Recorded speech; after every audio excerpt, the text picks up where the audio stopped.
পলাশীর ইয়ংস্টার ক্লাবে পরিচালনায় দুদিন ব্যাপী ফুটবল টুর্নামেন্ট হচ্ছে। আজকে দুপুরবেলায় আরম্ভ হয়েছে খেলাটি। আজকে হচ্ছে আপনার 13ই সেপ্টেম্বর শনিবার। এখানে মোট 16টি দল নিয়ে খেলা হচ্ছে। আমাদের দাঁইহাটের আশেপাশের অঞ্চলের অনেক টিম এই খেলায় অংশগ্রহণ করেছেন। এটা ইয়ংস্টার ক্লাবের পরিচালনায় হচ্ছে। ক্লাবটি 2020 সালে স্থাপিত হয়েছে, মানে বুঝতেই পারছেন খুব শিশু ক্লাব। তাই এনারা আজকে এবং কালকে দুদিনের খেলার একটা টুর্নামেন্টের আয়োজন করেছেন। খেলা হচ্ছে আজকে 8 দলের হবে, কালকে 8 দলের। রাত্রিবেলাতেই খেলাটি হচ্ছে, মোটামুটি রাত্রি 10টা পর্যন্ত হবে। কালকে ফাইনাল খেলা, আজকে একটা ফাইনালে উঠবে, কালকে একটা ফাইনালে উঠবে। এই দুটো দলের কালকেই ফাইনাল।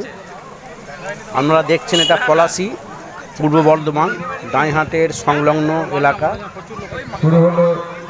আপনারা দেখছেন আদিত্য ভিডিওর মাধ্যমে দাঁইহাটে যে সমরেন্দ্র আদিত্য আমি আছি, আমি কভার করেছি এই ভিডিওটি পলাশী গ্রামে গিয়ে।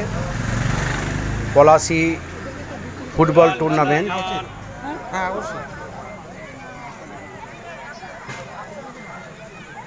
আপনারা দেখতে থাকুন এই ভিডিওর মাধ্যমে।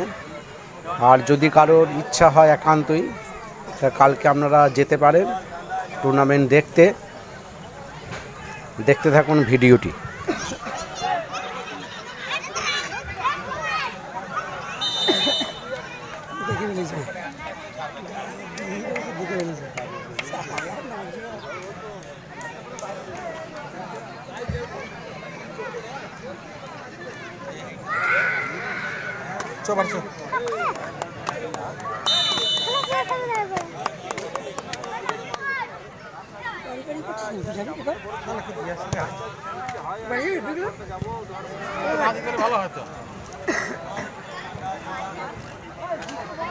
বলো, হ্যাঁ হয়ে গেছে। পলাশী 5টায় হয়ে গেছে।